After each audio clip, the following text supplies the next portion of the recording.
right. Welcome to our afternoon session with Dr. Frank Harris III. Thank you, Sarah. Good afternoon. It's afternoon now. Thank you all for being here. Thank you for attending this session. I know you had some tough choices to make, and I just hope that everyone leaves here with a better understanding of what racial microaggressions are and maybe some tools on how you can address them in whatever important roles you play at the college. So to reintroduce myself, I'm Frank Harris III, professor of post-secondary education and co-director of the Community College Equity Assessment Lab. We call it SEAL for short, at San Diego State University. And in the work that I do at SEAL is really focused on partnering with community colleges, primarily in California, but not exclusively, in efforts to institutionalize equity. And so some of that work entails assessment and inquiry work. And another component of it is professional learning, which is much like the event that brought us together today, both from this morning and this afternoon. And as you all know, this afternoon session is focused on racial microaggressions. And so to facilitate this conversation, Sarah, I'm going to ask you to give me hosting privileges, if you don't mind. Yeah. Oh, sure. Yeah, I guess that would be helpful. Yeah, all good. Here we go. I think co-host or host, I don't know if one makes some difference than the other. Yeah, it looks like I'm a co-host, and that is all I need at the moment. Right. So I have a presentation that I'm going to use to facilitate our conversation. So in terms of the objectives for this workshop, and I know, Sarah, we have a hard stop at about 2:45, right? Yes. Okay, I think we'll be good to go there. But 3 objectives: describe the concept, recognize how it impacts student success, and then talk about strategy. So that's what we're going to pursue here in our time together today. Just to remind you about some of the things we talked about earlier, we had a lengthy conversation about racial equity, and we talked about these elements of racial equity that are not always easily measured, like the ones that are highlighted here in red. And then you may recall that I presented some quotes, a few quotes. For those of you who are in the morning session, I presented some quotes from students who participated in focus groups that we've done over the years that sort of speak to these concepts. Going back one slide, the idea here is that racial microaggressions really in many ways intersect and cross each of these areas that you see that are highlighted here. So sense of belonging, welcomeness to engage, faculty and staff validation, and institutional receptivity. And that's why we often are asked to have conversations about racial microaggressions in these larger presentations about racial equity, because they do have an impact on students' experiences, as indicated by these elements here. And ultimately, there's a direct connection to student success. And so that's why, if anyone is wondering, okay, hey, what does this have to do with the things that we discussed earlier or some larger, priorities? Well, those are the reasons why we have situated this workshop here. And so to get us started, I also think it's important, and this is another concept that came up a few times this morning, is recognizing and understanding that racial microaggressions more often than not are a consequence or the outcomes of our implicit or unconscious bias. And so I'm going to spend a few minutes, not long, maybe 5 minutes or so, talking about implicit bias and helping to make the connection between implicit bias and racial microaggressions more transparent, I should say. And so first start by offering 3 different definitions of implicit bias. And I won't read each of them to you, but they all come from 3 different sources. And what I have found is that there are some cross-cutting themes in each of these definitions, even though they are different and they're written by different people. The first is that implicit bias is reflected in our unconscious thoughts and assumptions that come from our past experiences. And we're going to talk about what are some of the most salient past experiences, right? Or, sources of experience that tend to be directly related to racial microaggressions. The second point is that even though we're not aware of our implicit biases, they tend to have some impact on our thoughts and at times our actions. And then third, that we are all susceptible to the effects of implicit bias. And so if you're a person who interacts with other people or interacts in social settings, then you are susceptible to implicit bias. We all have it. It's a part in many ways of the human condition. And so what this means is that we have some obligation and responsibility for understanding what are some of our, salient or significant implicit biases, right? Thereby making what's implicit explicit. And by doing so, then we're much better positioned to be able to respond to them in a responsible and in a healthy way. So the next point I want to highlight are the conditions under which implicit bias is most likely to be activated. And by the way, I'm using the words implicit and unconscious bias synonymously. They're not necessarily the same thing. And actually, I could take a minute or so to sort of explain, why we have these two concepts. So there's an assessment called the IAT, the Implicit Association Test. It's actually a tool. You can Google it. It's an implicit bias assessment that was created by some scholars at Harvard. It's probably one of the most widely used across in the world in measuring and identifying implicit bias. But the initial concept was unconscious bias, but the implicit association test became so strongly associated with unconscious bias that often now you hear folks talk about implicit bias. So that's just, a little bit of a, something to keep in mind as we engage in this conversation. But if you hear me say implicit or unconscious bias, essentially I'm saying the same thing. Okay, so the conditions under which implicit bias is most likely to be activated. The research tells us this, that implicit bias is actually the result of system one thinking. And system one thinking is characterized by the elements that you see on the left side of the screen. Unconscious reasoning, right? So, reasoning and sense making that just kind of occurs unconsciously. Thinking that is implicit in and operating slightly below our awareness, right? So it's implicit. We're not aware of the thoughts, but they're happening. And thinking that it's automatic and occurring with very little effort. So thinking it's right? So it's unconscious, it's automated, and it doesn't require a lot of effort. In contrast, right, as we move to the right of the slide, is system two thinking. And system two thinking is the exact opposite of system one thinking. So it's thinking that's, very conscious, very implicit, and we're usually very aware of what we're thinking and the actions that are motivating our thoughts when we're engaged in system two thinking. So for example, here's a metaphor that folks usually find helpful in distinguishing these two ways of thinking. Think about driving a stick shift car. So when you're learning to drive a stick shift car, you have to be you have to exert a lot of effort and coordination in making sure that you shift from one speed to the next while also managing the clutch, braking, following the basic rules of the road and so forth. And so you recognize when you're learning, it takes quite a bit of concentration. Now, eventually, as we become more comfortable with how the vehicle operates, with the rules of the road, this process actually becomes more second nature. We're actually able to manage it without giving much thought and even giving, we can even multitask while doing it. So sometimes you see people, they're shaving, they're brushing their teeth, they're doing makeup, they're doing all sorts of things while they're driving the stick shift car. And so what we can do is we can think about the type of thinking and the level of concentration that we had to apply when we're first learning it would be somewhat synonymous with system two thinking. And once we get to a point of comfort and we can do these, manage these processes without thinking about it at all, that would be analogous to system one thinking. And so the research also tells us this, and most folks really get a kick out of this. So we know that implicit bias is the result of system one thinking.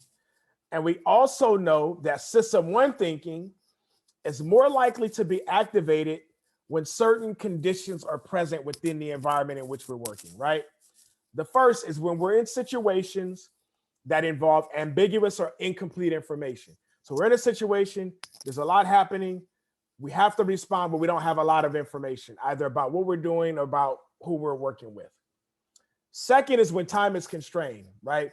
We got a lot of information and we have to make a decision without a whole lot of time. And the last one is my favorite one. When cognitive control is compromised, such as when experiencing stress or insufficient sleep. And I would imagine that there are at least, a couple people here who say, hey, Frank, these three conditions are omnipresent in my work environment, right? Every situation I encounter involves some ambiguous or incomplete information. I don't have a lot of time to make the decisions, and my cognitive control is always compromised. I experience a lot of stress.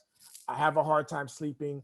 If you're like me, you got to have your coffee, and if you don't have your coffee, that can compromise, your cognitive control as well. And so the point I'm trying to make here is that because these conditions tend to be salient in an educational context, especially at certain times during the year, like at the beginning of the semester, perhaps, or if you're trying to sort of do everything that you would normally do, but now you have to do it on Zoom. So you don't have the same access to the information and so forth, that we are operating in situations and conditions where implicit bias is always, the conditions are always present. And so the next point here is to recognize where does our implicit bias come from? And so we know that there are certain factors that influence our thoughts and feelings when our implicit bias is most present.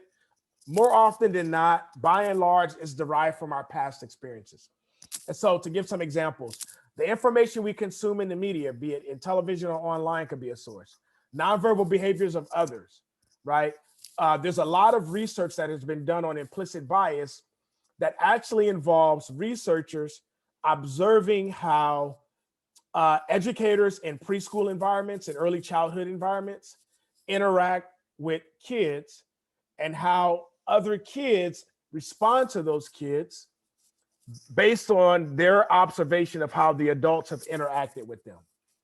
And so the nonverbal behavior of others tends to have, a much more salient impact on our implicit bias than we probably even realize, right? Especially during our younger years. Attitudes and friends of family members, right? Think about things we may have overheard from adult friends or family members about certain groups of people.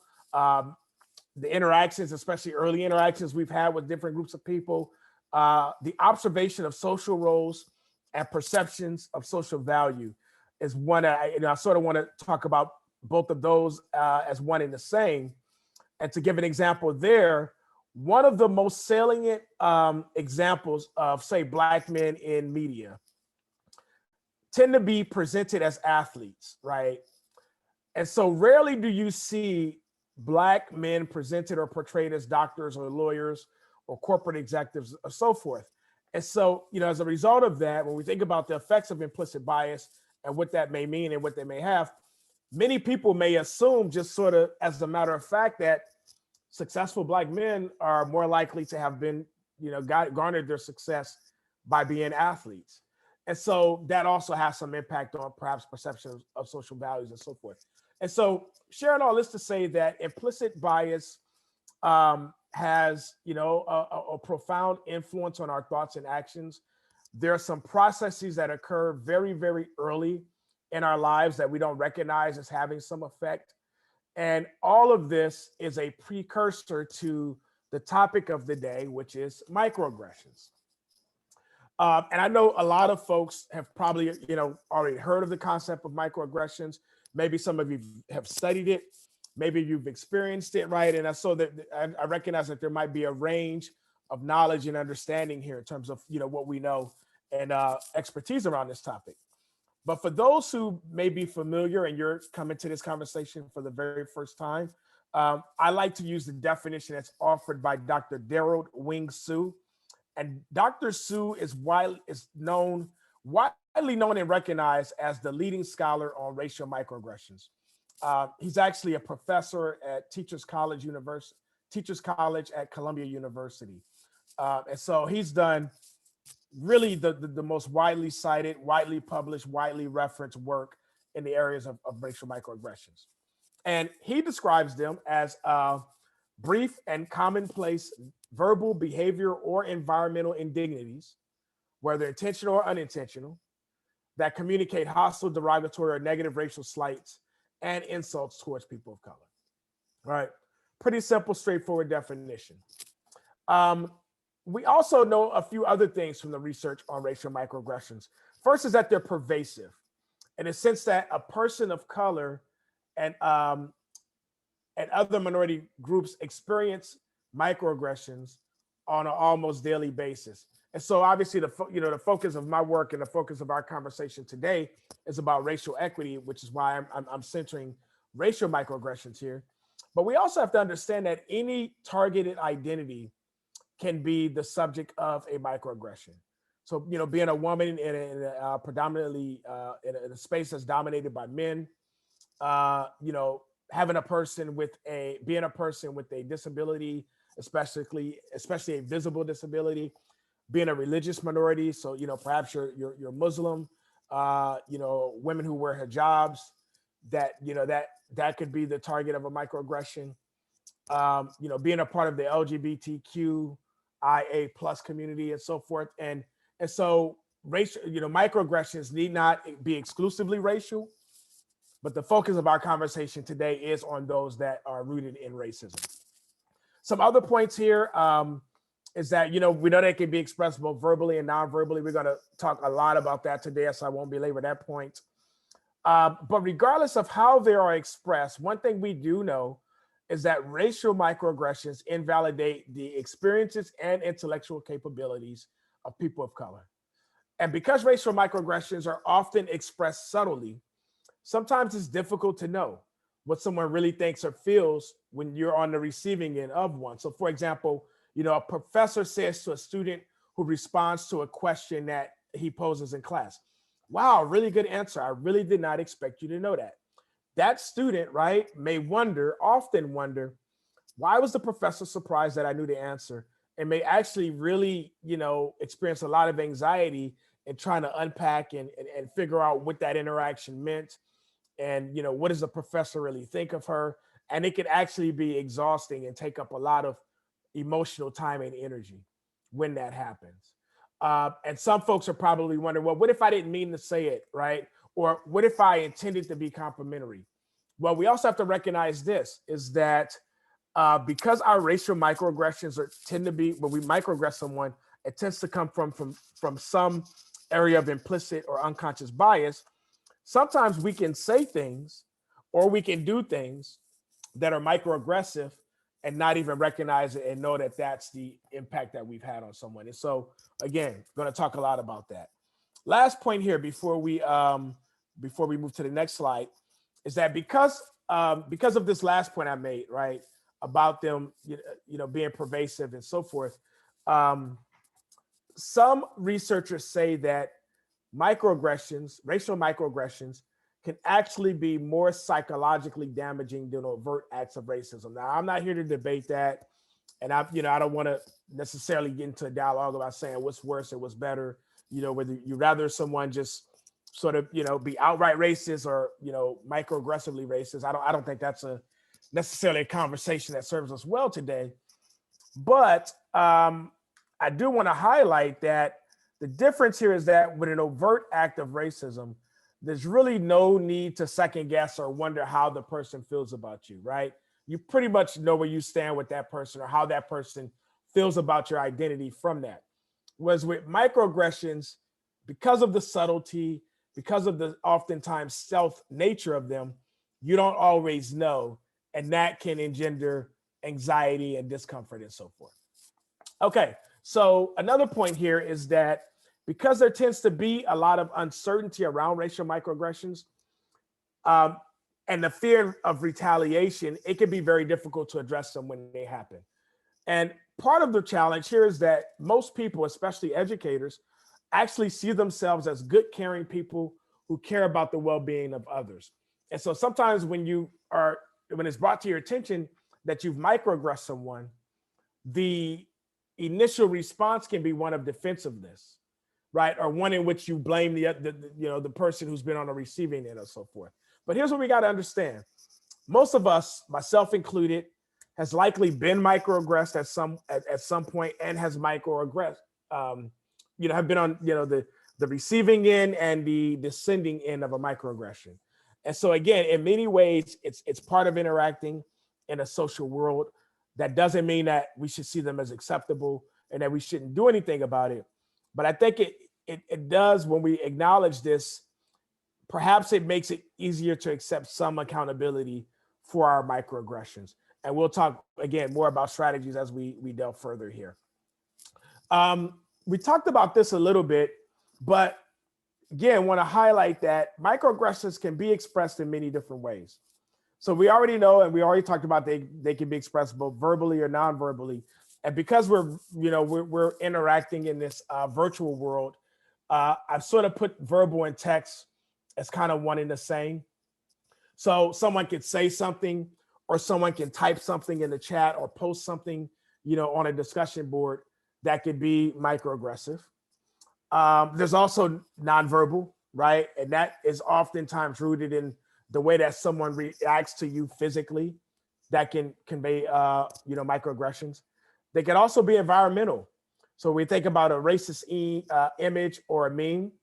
And then we also know that they can be expressed publicly, like in the presence of a large group of people, say 3 or more people in a Zoom meeting. And they can be expressed privately, such as between 2 groups of people. I share all this to say that the way a microaggression is expressed often has some influence on the actions that we take to address them. And so to understand a microaggression and to have some capacity to be able to respond to them requires that you have some understanding of the underlying messages that are often communicated in a racial microaggression. And so for people of color, the messages that are communicated by way of a racial microaggressions are fairly consistent. You see some examples of them here. Again, I won't read them to you, but by and large, these are the messages, the underlying messages that tend to be communicated when someone microaggresses a person of color on the basis of their race, ethnicity. We also know that there are different types of microaggressions. And so in the research, there are actually 3 categories that tend to be presented. The first is micro insults, which essentially insult someone on the basis of their identity. And you see some examples there. There's also micro invalidations, where you invalidate someone on the basis of their identity. And then the third one you don't see here, but it's actually called micro assaults. And the reason why I usually don't talk about micro assaults in a conversation about microaggressions is because micro assaults are much more synonymous with overt acts of racism, right? So there's really nothing subtle about them at all. They're pretty transparent and pretty direct. And so I tend to not focus on that third category as much in doing these sessions on racial microaggressions. Any questions so far? Because what's coming up next is I'm going to talk through each of these microaggressions, the one you see highlighted in red here. I'm not going to spend a lot of time, but I do want to just sort of highlight what they look like and offer some examples of them. And then from there, we're going to go right into strategies. What do we do when we when we observe a microaggression? How do we respond effectively in that moment? But are there any questions I can briefly respond to before we continue here? I feel like I've been talking at you quite a bit already. Any questions I can quickly answer? Yes, I have a question for you. Yes. I looked at some of your other materials that when you had spoke before, and you briefly talked about description of intelligence, and also you touched upon athletic boundedness. But I wanted to get your feelings on this. I'm in the kinesiology department and also the baseball coach. And I've always thought about this. For some reason, we decided at some point, and when I was in college, that wasn't the case, that we had to put student in front of athlete. So we had to call them a student athlete. Right. And we had to preface that. And the reality is is that if you look at the data, and we're a society driven by data now, student athletes, in particular at our college, we know from that data that they are at like 2.6 GPA when the rest of the population is 2.3. Matriculation rates are 2 years, 3 years. If they get out, that seems like a long time when we're seeing the average could be as long as 6 years. What's your thoughts on that? Do we need to preface that? Because we're really trying to create equality for everybody. And if you're an athlete, we don't have anybody on our campus that's going to college that are not students. Do you have any thoughts on that? I mean, is that something that we should look at too? Because I've always felt uncomfortable having to do that because it's feeling like, well, we got to justify why we exist. Yeah, can I call you Coach Gomez? Yes, you can. Yes, so thank you, Coach Gomez, for your question. It's very insightful. So if I understand it correctly, your point is this: student athletes outperform, the general student body at most colleges on almost every indicator of student success, right? Whether we're talking about grade point average, persistence rates, completion rates, and so forth. So the question is, why do we have to emphasize the fact that they're athletes?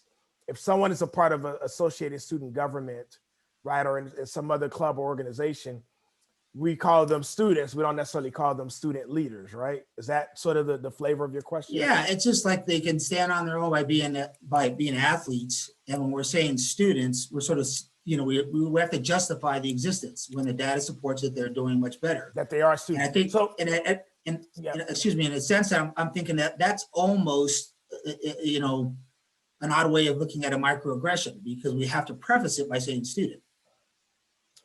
Yeah. So is your contention that we should just be calling them athletes, or that we should just be calling them students? Yeah, we should just call them athletes, because there's certain body that, there's certain programs that we have where they're in programs. We don't have to say like student singer. You don't necessarily have to say that they're a singer in the program. There's other programs that have the same thing. Yeah, that's just my thought on that. Yeah, I mean, I don't know. Does that rise to the level of a microaggression? I'm not ready to say no that it doesn't. I think I would have to sort of think on that and reflect on it a little bit about how it could be microaggressive. The whole idea of athletic boundedness typically talks about the opposite perspective that you're conveying. Right. Is that we overlook someone for being a student and only engage them through the lens of their identity as an athlete. So I don't know that this one speaks to the concern that you're raising. I mean, I think that's an interesting perspective. I think the idea is that if we're not careful, let me say this, that you don't really see athletics programs connected to colleges and universities almost nowhere, right, except in the United States, right, where it's the two enterprises are sort of linked. And so some may question, well, why does that relationship exist? And so the whole idea of having student athletes, or emphasizing that these athletes are students, is just to reinforce the idea that, we are committed to the academic, regardless of what a student is doing. These athletic programs are a part of the academic mission of the institution. So I think that's where that's coming from. Now, should we do that? Is it necessary? Is it genuine or disingenuous? I think that's probably good content for a longer conversation than what we have time to have right now, to be honest. Yeah, sure. Yeah, but that's an interesting point. Maybe one more question. Thank you, Coach Gomez. Maybe one more question. Actually, I kind of feel like I might have microaggressed you a little bit, Coach. I mean, I could have just as easily called you Professor Gomez, right? Just as easily. Yeah. Right. Any other questions? If so, just unmute. Feel free to unmute and ask.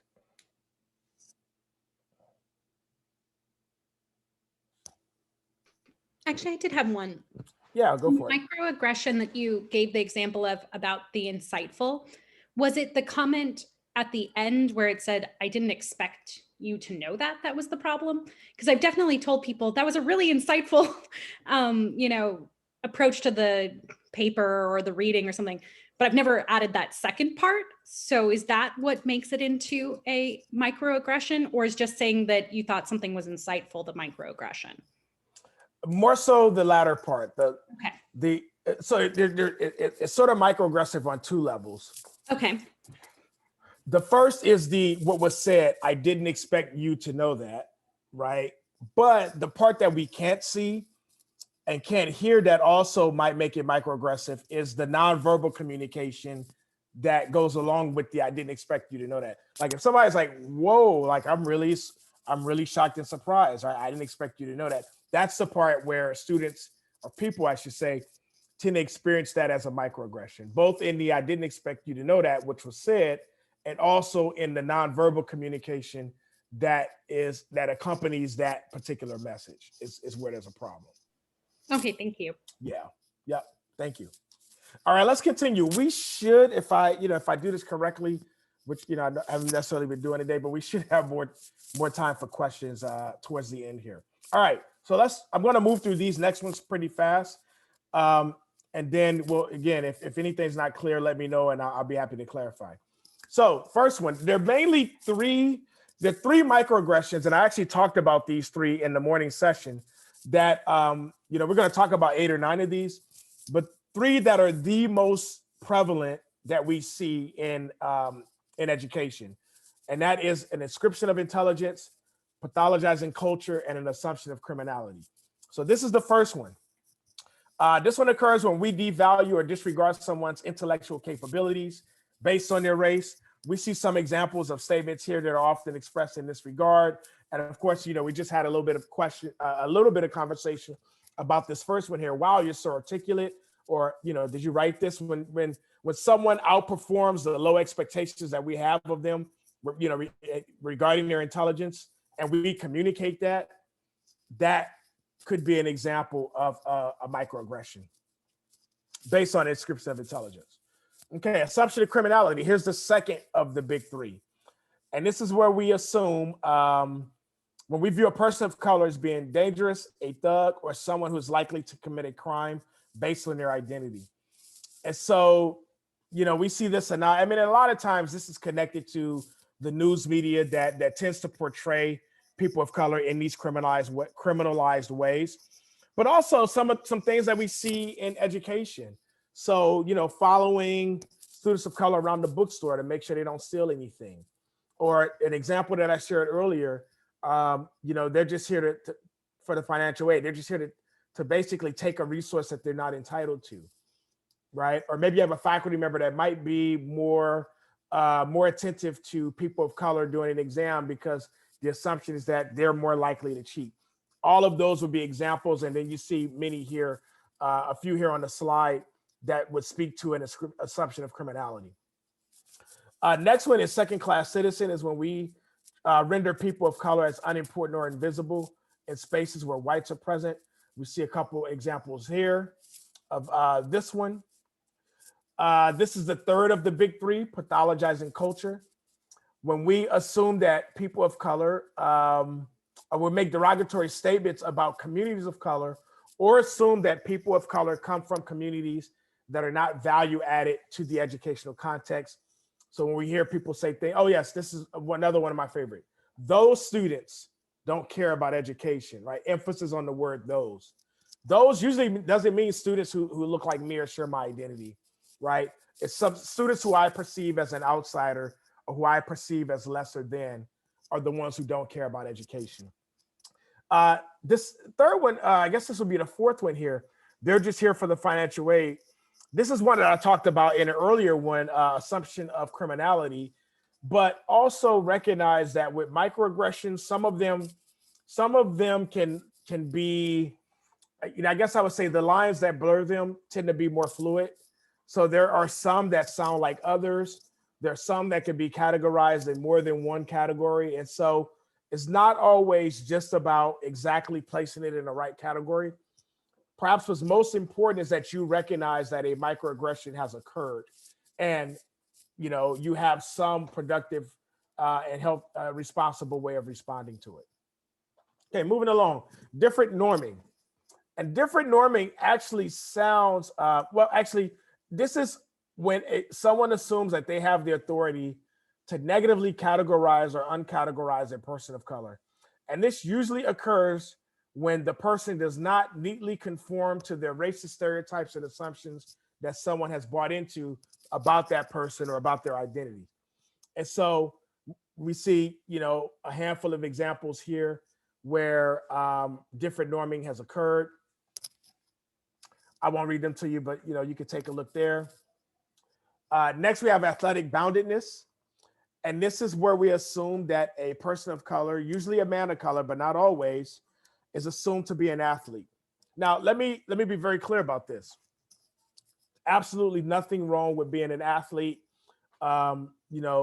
Professor Gomez and I just had a little bit of a conversation about how student athletes tend to do well, right? Tend to do better than the larger student population on student success issues and concerns. But here's where this microaggression becomes problematic. It's the stereotype of the man of color as a dumb jock who can only be allowed in an educational space because of his athletic prowess rather than his intellectual capabilities, or both.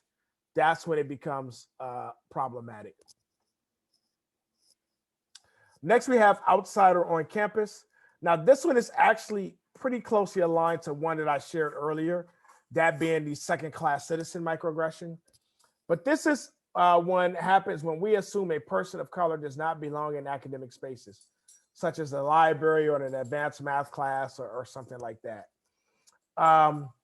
Again, the assumption here is that if you're in these spaces, you don't belong here, and either you are here because you're up to no good, or you're here because you're lost and I need to help you find where you actually should be.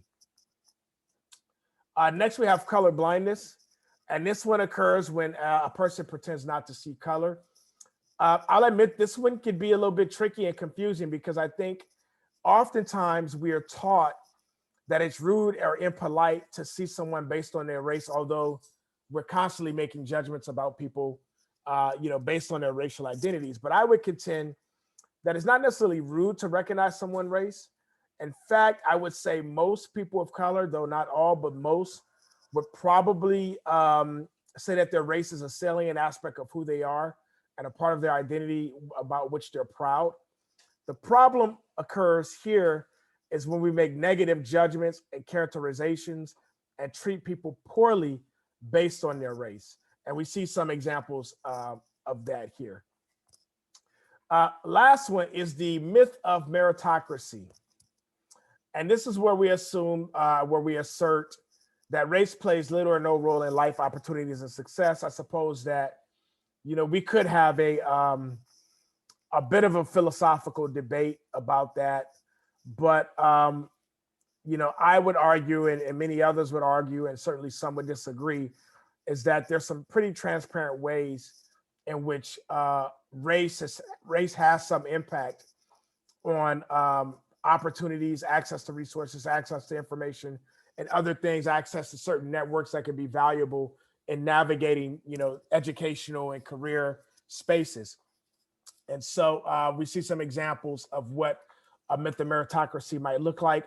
Others might describe this as the sort of the bootstrap perspective, where it's kind of assumed that, hey, as a person, you shouldn't need help, right? If you're not successful, it's because you're not working hard enough.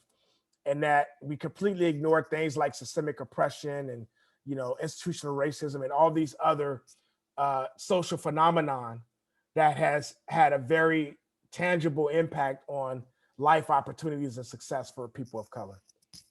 And so the next question is, okay, well, we know what they are, but what do we do about them?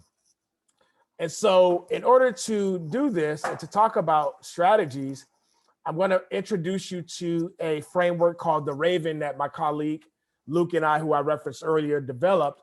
But before I present the R.A.V.E.N to you, I do want to let you know that the R.A.V.E.N is one of those frameworks. It's pretty good, but it tends to work best when addressing microaggressions that are expressed verbally or in text and in a public setting. So say when 3 or more people are present.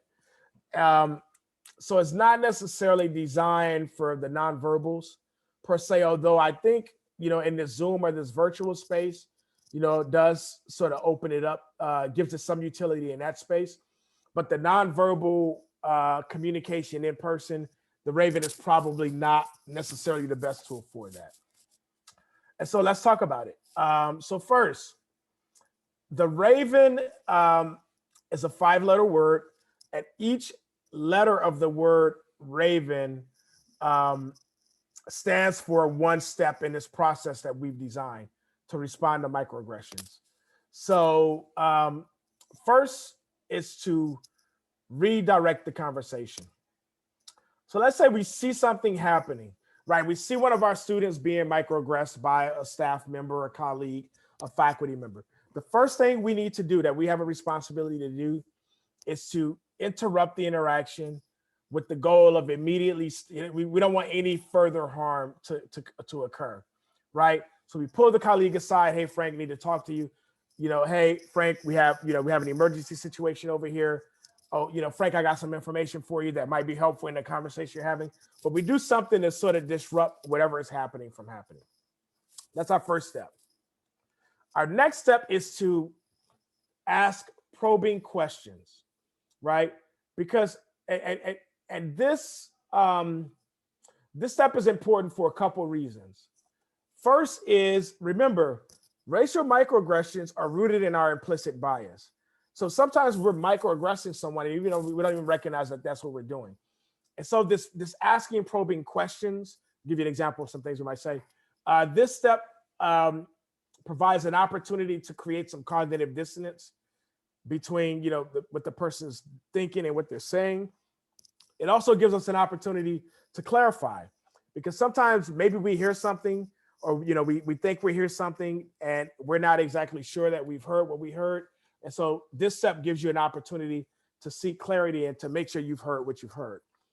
The next step is to engage in what we call a clarification of values. Now, I have to say this, and I often say this, is that you cannot clarify values that you don't already have. And so it's really important as an institution, as a department, as a division, as a program, whatever it may be, that there's some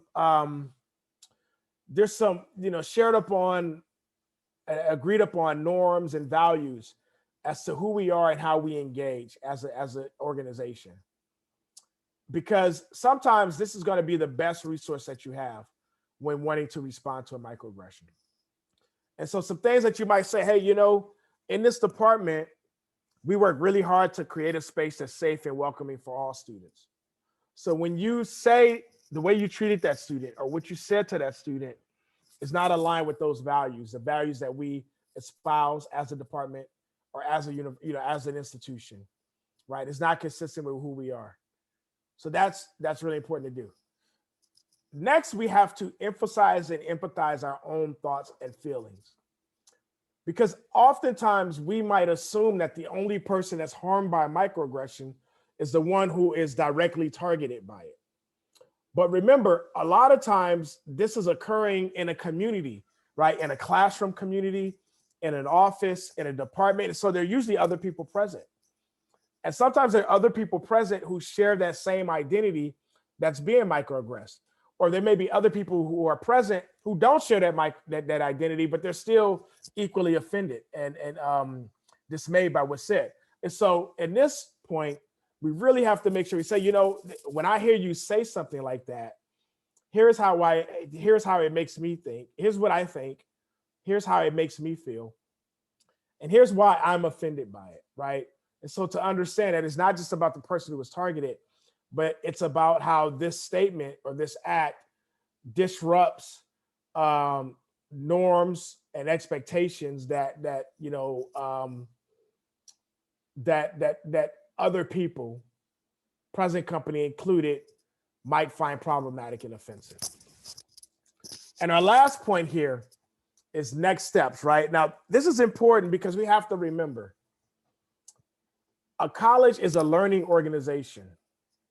And so at all times, I feel like we have an obligation as educators to educate, and not to do so in a sort of paternalistic way, but to make sure that we're sharing information, that we're really helping, that first of all, we're committed to our own lifelong and continuous learning. We're also committed to facilitating that and helping our colleagues and helping students experience that as well. And so here in this last step, it's about making sure you give them some guidance, right? Next time you encounter this, or next time you find yourself in this situation, you might want to consider doing this, or maybe you follow up with a resource that could help them understand, why what they said or what they did is problematic. Again, with the goal of building capacity and helping folks grow and get better. Now, I describe these 5 steps as sort of occurring sequentially, but I do want to highlight this. When we developed the R.A.V.E.N, it wasn't necessarily developed. This is not a script per se, and you don't have to follow each step exactly as it's laid out. Or sometimes you might be able to make one statement that redirects the conversation and ask probing questions at the same time, right? So it's not necessarily about following it exactly as it's laid out here, but the R.A.V.E.N is about giving you some guidance and some idea and some direction, so that when you find yourself in this situation as a bystander, you have some language and you have some tools to sort of intervene in a healthy and a productive way that's also effective. So any questions? This is a good time to pause and ask questions, points of clarification as well. And time permitting, I created a couple scenarios that I want to give us an opportunity to use as practice in how we would address this. But questions. I'll stop the screen share also for this part of the conversation. Questions, thoughts, reactions to anything thus far? I've got a quick question. Am I live here? Yes, go for it. So was that Dave? Yes. Okay, Dave, you go, and then I believe it's Katie. I saw Katie's hand up. You can go after Dave. Yeah, go for it, Dave. And I'm the union president, and I was actually given a list of questions this morning that somebody was, I'll say, shy to ask. Yeah. But specific to your R.A.V.E.N example, what are the risks of that sort of direct confrontation intervention of pointing out somebody's microaggressions? And I sort of see it as like if you're at Thanksgiving dinner with your racist uncle and he says something that he thinks is kind of innocuous, how far do you go in breaking the peace? Yeah, Dave, I really appreciate your question. So your question highlights a limitation of frameworks, right? And theories and things like that, is that the way they show up, sort of theoretically, is not always aligned with the context and sort of what really happens, right? And so I think what we have to do is a couple things. We have to have some understanding of the context. We have to have an idea of what is the space that we're finding ourselves in. And we have to apply it with, I don't want to use the word common sense because that sounds a little bit, that sounds mean, but we have to sort of apply it effectively given the context in which we find ourselves, right? So Thanksgiving dinner with your uncle might look a little bit different than if it's your boss that's microaggressing one of your colleagues, right? And so the R.A.V.E.N doesn't really work well when there's a power dynamic, right? Professor, student, supervisor, supervisee. It's not necessarily designed for that. It actually works better when there's, in situations where there's, where you're a community of peers per se, right? Or if you are in a position of authority and influence and you see something happening. And again, even in that context, you have to apply it a little bit carefully to make sure from, as union president, I'm sure you're going to appreciate this, to make sure you're not publicly reprimanding someone to where they're feeling, like they're being sanctioned, I guess would be the right word. And so, we have to take all those things into account as we make decisions about what to do and how to do it. And while the R.A.V.E.N tries to give you some direction and some guidance, it doesn't necessarily have to be a confrontational conversation. It can be, and I think sometimes it results in that. But the goal is to try to do it in a way that still maintains your relationship with that person as a colleague. And so it might mean that you have to say, I'm sorry, maybe I'm stepping out of line here, and I hope you don't see it this way. I'm really sort of intervening as a colleague and as someone who cares about you and also, cares about our students. But, I think I heard you say this, and I'm sure, perhaps you weren't meaning to be, microaggressive in this way, but when you say that, it can be perceived this way, which can be problematic, right? And so the framing sometimes you have to overframe in order to make sure that you can be effective in having a dialogue with the person. Long answer, I know, to a very straightforward question, but the R.A.V.E.N, it's a tool. We created this because we were going to do some work at a campus, and it said, teach us about microaggressions, but don't just teach us, give us a framework or tool or something we can use. And we looked at the literature, and there was a lot on what the microaggressions were, but not a lot on, how best to respond to them. And so that's why we had to come up with a framework that is aligned with what we've learned from our work, but it's not, it doesn't, it's not a silver bullet. It doesn't address everything that you can encounter. Maybe that, we could think about that one next. But good question. Thank you, Dave. Appreciate it. Thank you for your leadership on the union. Yep. Katie, you thought I forgot about you, didn't you? No, I just, so I have actually two questions. One is, what is your thought about diversity statements within syllabi in terms of actually saying, this is, directing students to call out each other and things like that. I've seen some language that says, if you feel that there's a microaggression, please address it, to either the professor or at the time. I was just kind of curious if you think those statements are helpful or problematic. Yeah, good question. Like most things, it depends, right? So I think it's helpful to have some sort of statement around diversity, equity, inclusion, because I think that does create community norms and values that you can rely on when you have to respond to a microaggression. So I think that can be helpful, but you can't just put it in the syllabus. You got to have a conversation about it, right? You got to talk with students, say, hey, this is something that I'm proposing that I'm hoping we could all commit to, because it's going to really make this a healthier learning environment for all involved. But is everyone okay with this? And are there some things here that might overstep boundaries that we want to talk about? Or are there things that are not in there that are missing that need to be included? And so if you can have some conversation about it, to where it's not just Professor Katie, sort of imposing, their norms and their values, and that this is something that we agree to collectively, then I think it's helpful. Because then you can say, hey, you all remember on the first day of class when we talked about, how we were going to engage? Well, we have to make sure that, what I observed does not align with that. And so we need to have a conversation about that. But I am not of the opinion that we should make those mandatory. Because here's why.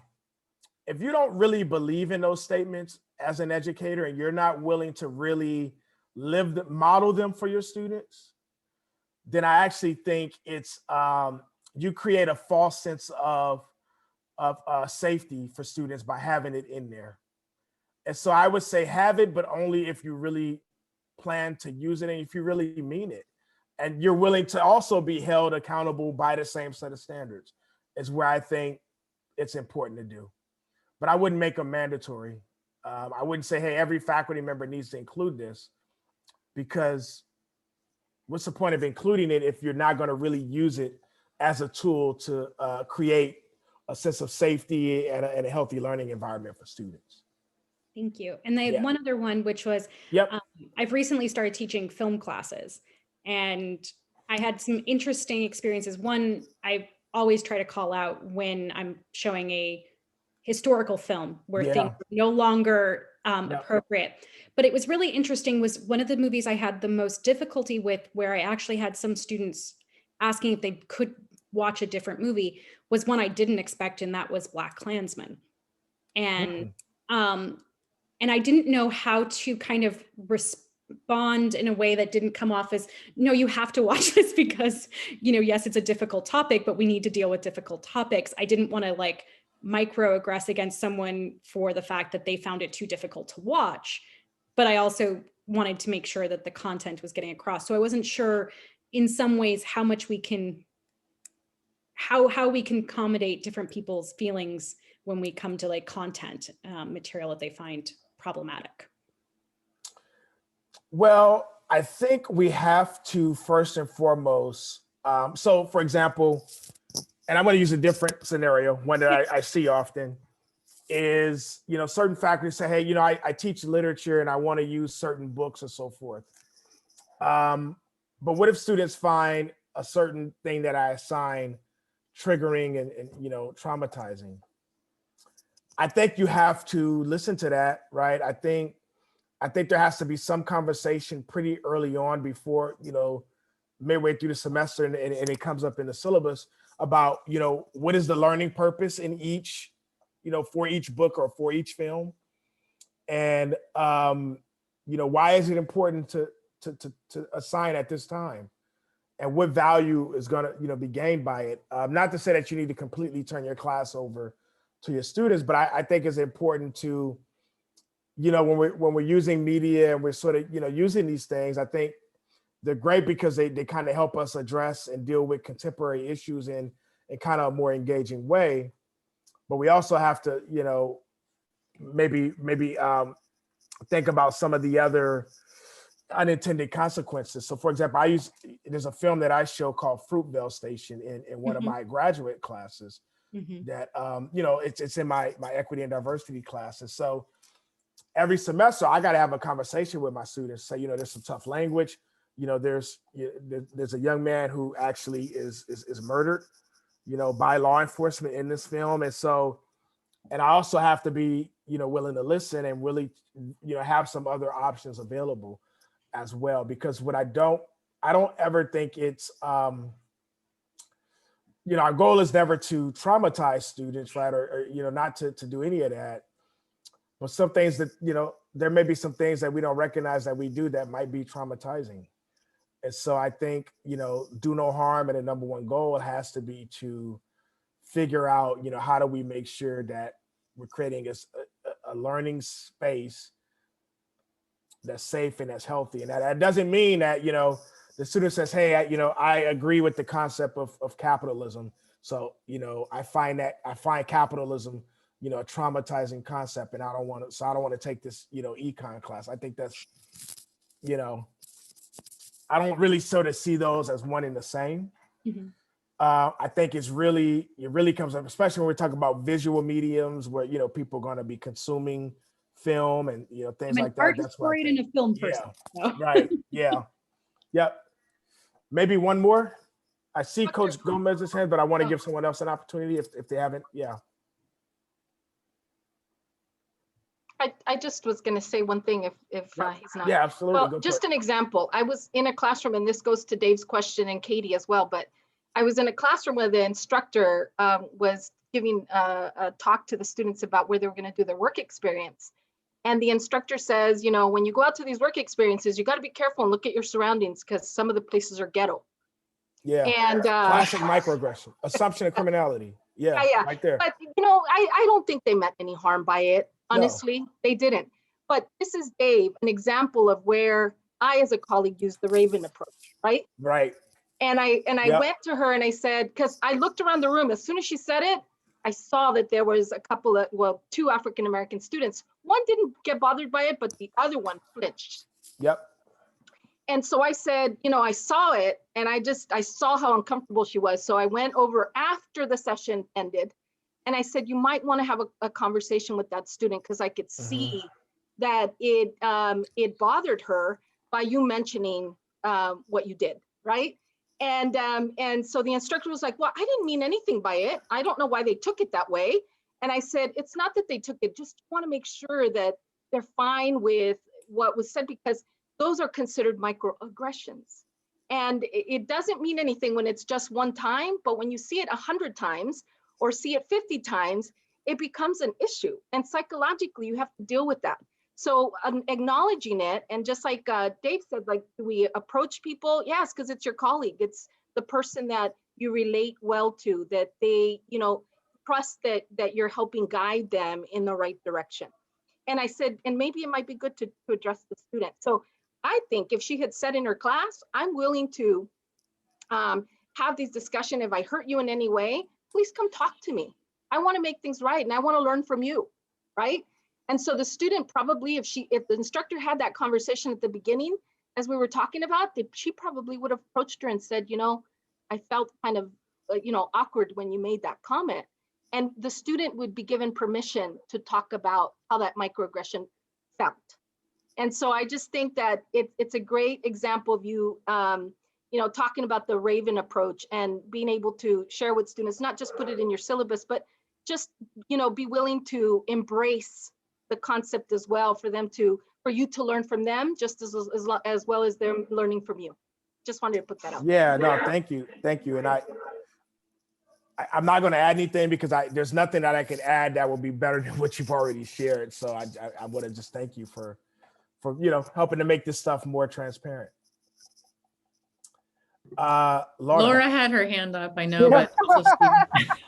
So I just want to share that I went through some training with Equity Now, and I got to train with Dr. Stephen Quay. I don't know if you know him, Yeah, Dr. I know Harris, Stephen. but I went to grad school he with brought up, Stephen. Yeah. Yep, brought up I the know him well. Sensoid D'Angelo document. Yeah. And one of the things with that I engaged with was when I facilitate early alert workshops, such as taking notes, study habits, anxiety. I always know that my group's not going to be the same every time. Right. So I have to really look for those nonverbal cues, and I also have to see with the nonverbal cues what type of framework I'm going to be setting up. Am I going to have a group that can engage in humility, where I can distinguish the space? Are they feeling comfortable? Are they feeling safe? Depending on the body language or depending on the comments that are made at the beginning of the workshop, I can kind of see, can I take it to another level? If not, then I don't go there because I start envisioning the values of that group. And I say, oh, you know what? I don't think it's a time to Am I the only one that's the students at hearing this a lag, point. Laura? Oh, right. I'm not Okay. sure if they're. Oh, are you there? Yeah, there you go. Yeah, Dr. Stephen Quay, there was 3 points that he brought up. It was, can the group hold their opinions lightly with humility? The other point was, can the group notice their defensive reaction? And can they, can they, rather than as rational close off, they're taking it as a teachable moment? Or can they differentiate between safety and comfort, where they accept the discomfort as necessary for social growth, for social justice growth? And, I have to, as a facilitator, look at that. And if that's not happening, then I have to stop myself and say, hey, maybe it's not the time right now, or maybe this group isn't going to go, it's not going to feel comfortable with the journey that I'm taking them into. So I have to be very, very careful when I'm trying to do some type of facilitation of how the group is feeling. So I just thought I'd share that. No, thank you. I think it's something that we all do, and I don't want to assume everyone here teaches, but those who do, it's about meeting your students where they are. And I think the same sort of thing applies when it comes to this. It's sort of figuring out, where's the person that you're trying to engage at in their, in their understanding and development, and that's where you try to meet them. But in the end, it's all about, being, assuming your responsibility as an educator, but also doing it in a way that still allows the person, both who's, been on the receiving end, but also, the person who's expressed a microaggression to still keep their dignity intact.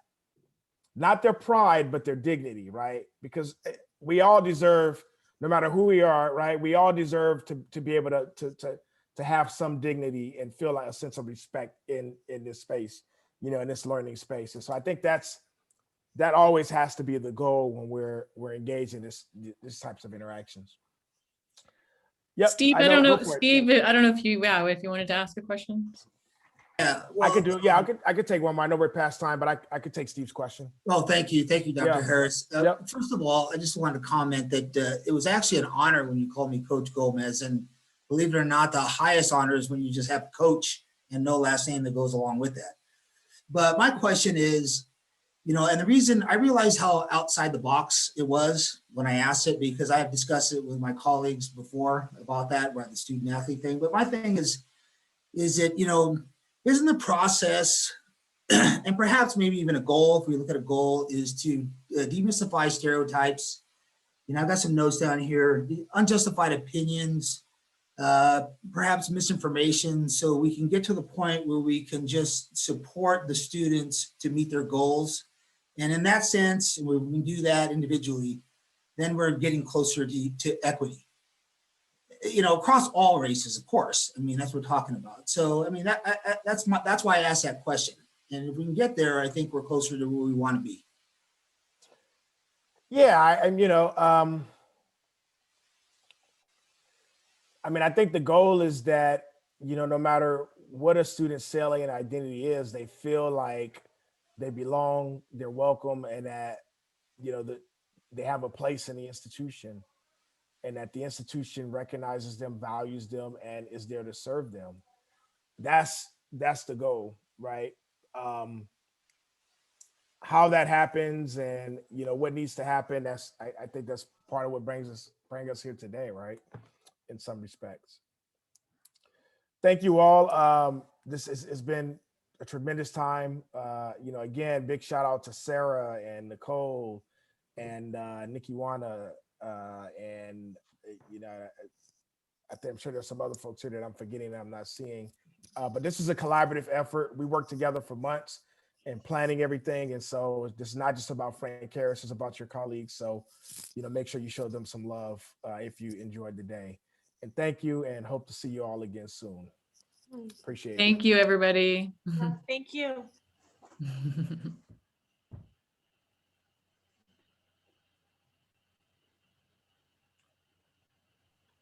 Thank you.